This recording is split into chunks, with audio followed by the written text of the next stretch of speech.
Around the 1500s, after thousands of years, the Europeans discovered and began to settle in the New World. These new continents quickly began being gobbled up by powers such as the English, French, and the most powerful of the time, Spain. However, this new land came with new problems, as the powers needed to defend their possessions from invaders. Spain was no exception. They needed to protect their vast empire stretching across the Americas.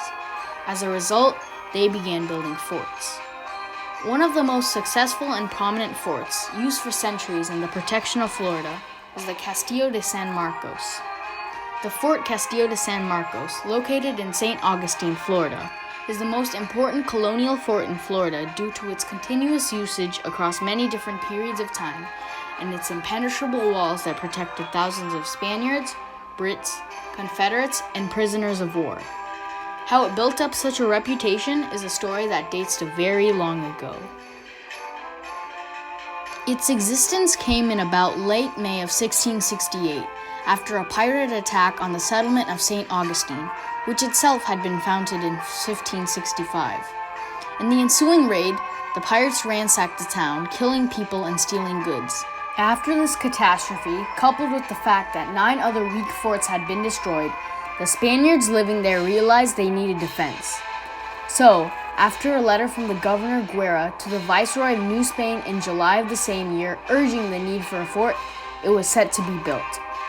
Finally, in 1672, the construction of this fort began. It took 23 years until it was finished in 1695 through the hard work of local Spanish citizens, foreigners, slaves, and natives. The fort itself was built from a material called coquina, which was a type of stone comprised of local materials such as seashells. This material was only used to build one other fort in history. However, it had the major advantage in that it absorbed enemy fire very well, rather than shattering like other materials would. This material was quarried across the bordering Matanzas Bay from Anastasia Island. What the use of this material meant was that attackers couldn't destroy the walls surrounding the perimeter of the fort with their cannons and guns. Creating an opening in the walls is an important part of a siege for the attackers, as it gives them easy access to the inside of the fort. The design of the fort was based off a 15th century Italian design. This design, as seen from above, resembles a 4-point star. It contains 4 diamond-shaped bastions, which protect the corners of the fort. This design also helped protect the fort from attack at any angle. The 30-foot walls, along with the flat Florida terrain, made it very easy for sentries to spot anyone that was advancing toward the fort. The cannons were positioned on the bastions and throughout the fort so that if any cannon failed, there would be other cannons to cover its range of fire. The range of fire for each cannon overlapped with others. Thanks to the fort's components, trained soldiers, and ingenious design, no force ever won a siege at the fort. Its walls never collapsed, and it was never taken by force. It only switched hands as the result of a negotiation.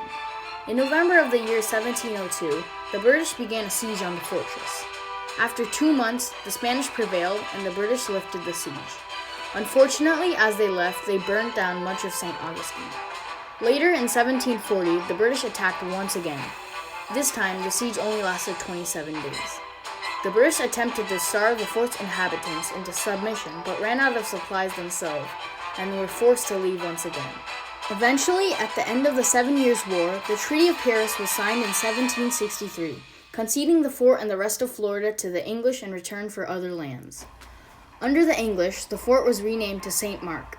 Since the proclamation of 1763 prevented westward expansion, colonists moved down to Florida and St. Augustine, helping the economy and agriculture.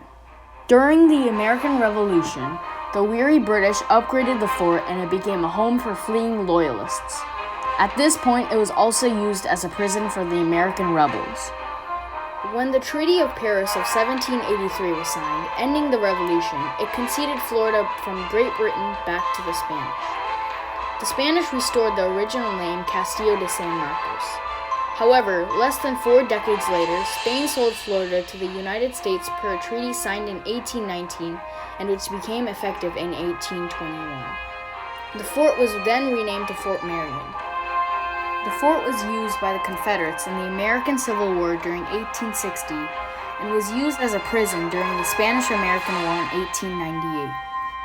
Between 1837 and 1914, it was used to hold Native Americans who refused to move to reservations in the West, especially during conflicts such as the Second Seminole War, which started for the same reason. In 1900, it was taken out of use, and finally in 1942, the original name of Castillo De San Marcos was restored. Today, this fort is a spot of tourism, helping the economy of St. Augustine and the whole of Florida. This fort was the most influential fort in the history of Florida and the United States. It has never been defeated in a military engagement. If it wasn't for this fort, the Spanish might have lost their ability to protect Florida and other colonies from enemies. Without this fort, many problems could have arisen with prisoners of war.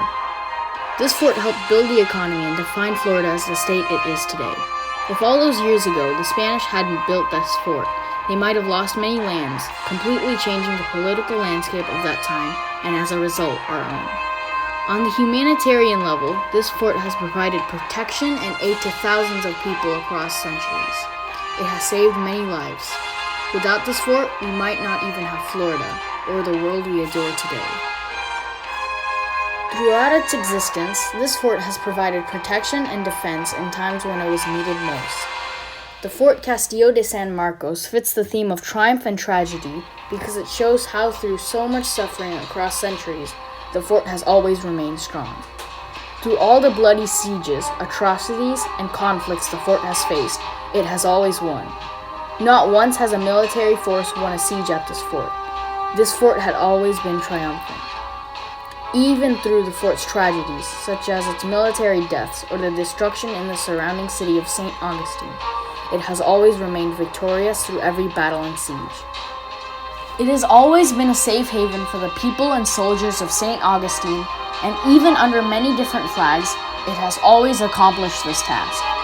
It is an accurate representation of staying on top of the tragedies and remaining triumphant.